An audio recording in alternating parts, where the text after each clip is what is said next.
안녕하세요.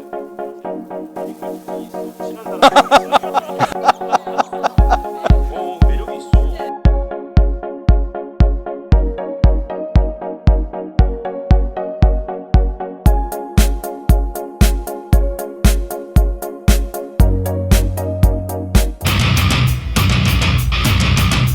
안녕하십니까. 켄초이의 프라이빗 자산 운영 그 8번째 시간, 오늘도 아메리치 에셋의 켄채 대표님과 함께합니다. 안녕하세요. 네, 안녕하세요. 네. 자, 그리고 오늘은 그 투자 옵션에 대해서 이제 종류별로 조금 구체적으로 말씀해 주시겠다고 하셨거든요. 네. 사실은 401k나 이런 직장 내 은퇴 플랜을 통해서 일반 분들이 투자하시는 게 미국 전체 투자 시장을 견인하는 그 힘이거든요. 아, 그렇군요. 예. 근데 이제 뭐 그렇게 투자를 활용하시려고 하면은 어떤 방법으로 투자가 되는 것인지도 좀 아시면 좋겠네요. 그렇죠? 네. 하나는 내가 직접 다 하겠다는 방식이 있고, 네.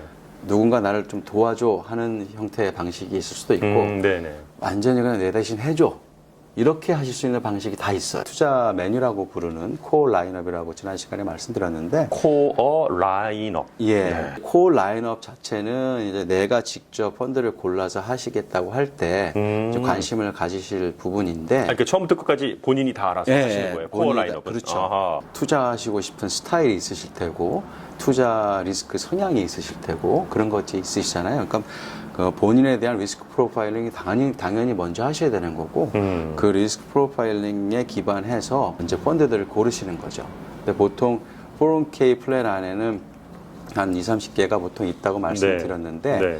그게 보통 이제 그 모닝스타가 나눈 그 펀드 캐리고리들이 있어요. 모닝스타가 나눴다고요. 예.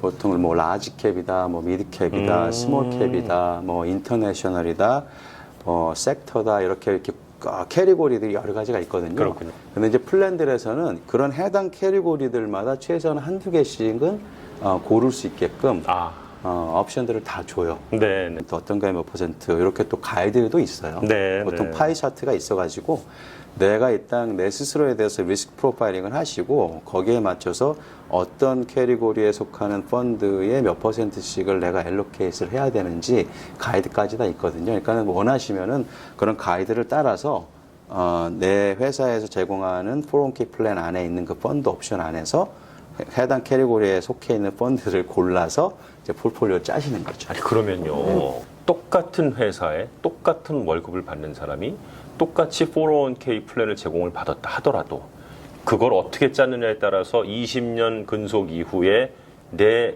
계좌에 쌓여있는 돈이 달라질 수 있다는 거지 않습니까? 당연히 지금? 달라질 수 있죠. 예, 각자 어떻게 어디에 투자하느냐에 따라서 달라질 수 있죠. 좀 어려워요. 네. 예, 이거 좀 쉽게 좀 더 풀어주실 수 있으시겠죠? 사실 그걸 어렵게 여기시는 분들이 많아요.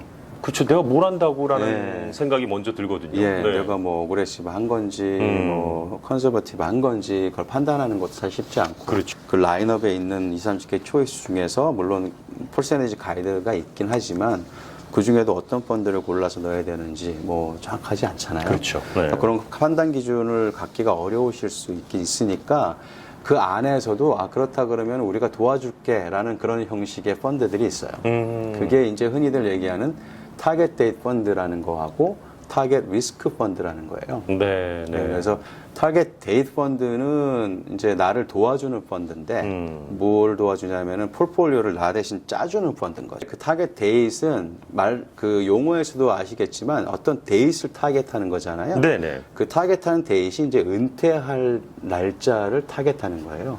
그래서 내가 이제 은퇴할 시기가 20년이 남았다, 아니면 30년이 남았다 하면 그거에 해당되는 타겟 데이트 펀드가 있어요. 20년 남은 사람한테 적절하다고 생각되는 리스크 프로파일링을 이미 해서 거기에 해당되는 펀드들로 그렇게 만들어 놓은 펀드예요. 그래서 펀드의 펀드라고 하죠. 펀드 오브 펀드. 네. 네.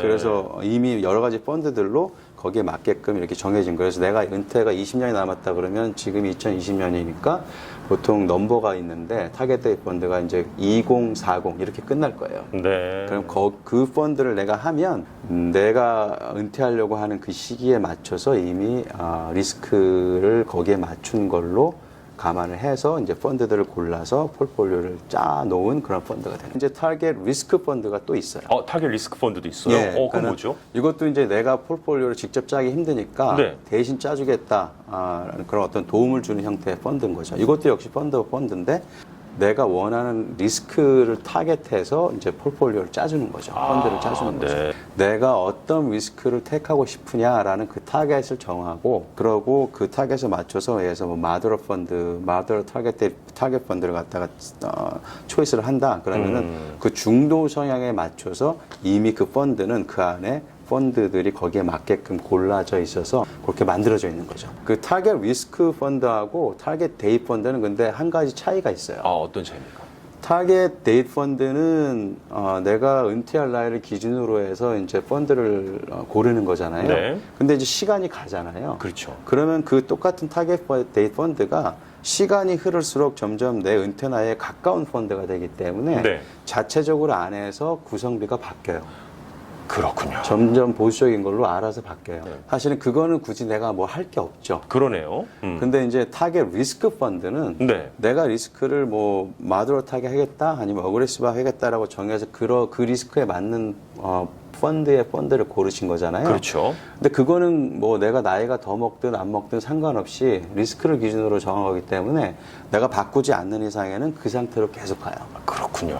그러니까 예를 들어서 그렇게 리스크를 기준으로 내가 펀드를 했으면 상황이 그게 꼭 나이가 들어서일 수도 있고 아니면 내가 입장이 리스크를 대하는 입장이 내가 바뀐 걸 수도 있고 그렇죠. 스스로가 또 세월이 가면서 보수적이 생각하는 게 될 수도 바뀔 있고, 수 있으니까. 뭐 그렇잖아요. 그러니까 그거에 따라서 그걸 바꿔주실 필요가 있어요.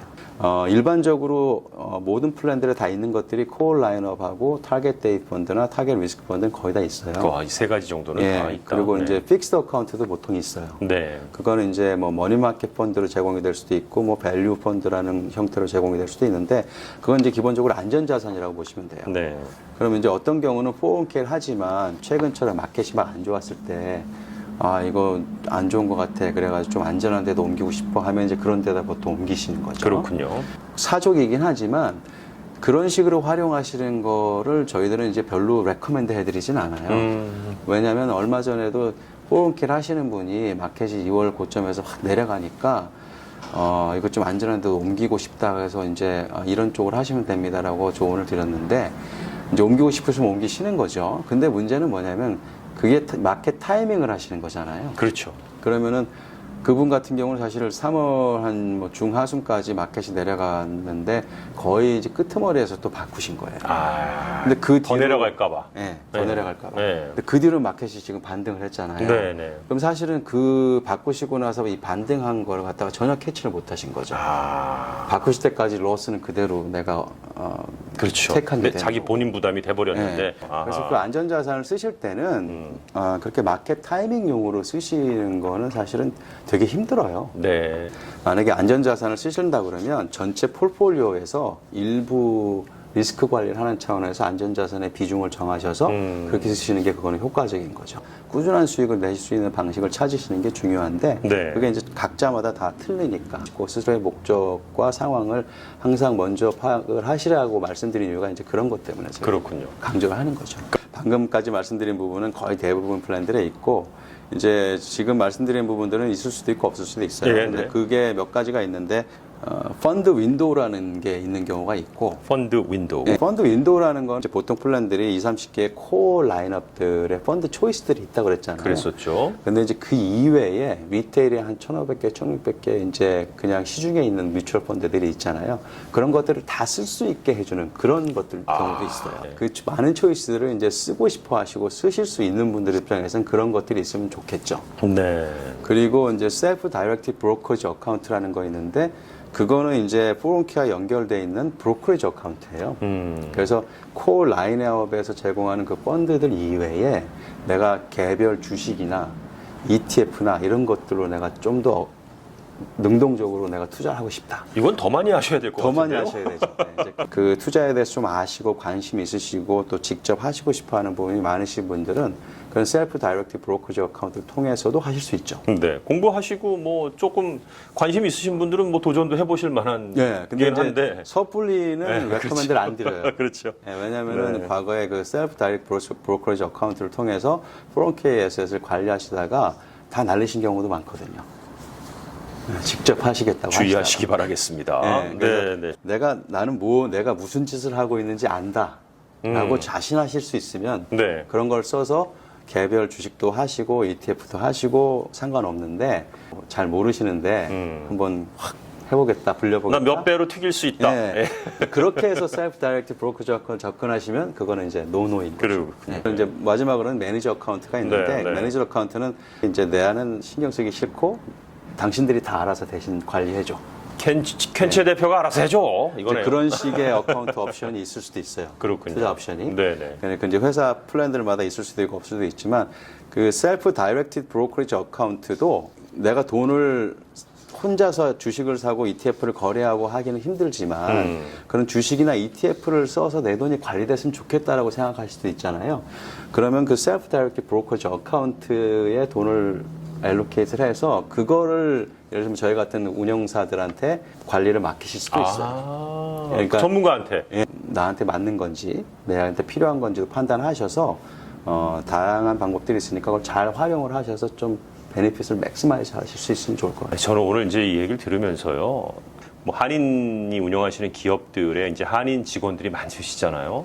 많으신 분들의 401k는 이렇게 또 이제 우리 한인이 대표로 있는 아메리츠 에셋에게 조금 이렇게 좀 운영을 맡기시면 참 좋겠네요. 아유, 뭐 저희는 열심히 성심껏 네. 필요하신 부분 회사 측에서나 직원분들한테 도움이 될 수 있도록 열심히 하고 있습니다.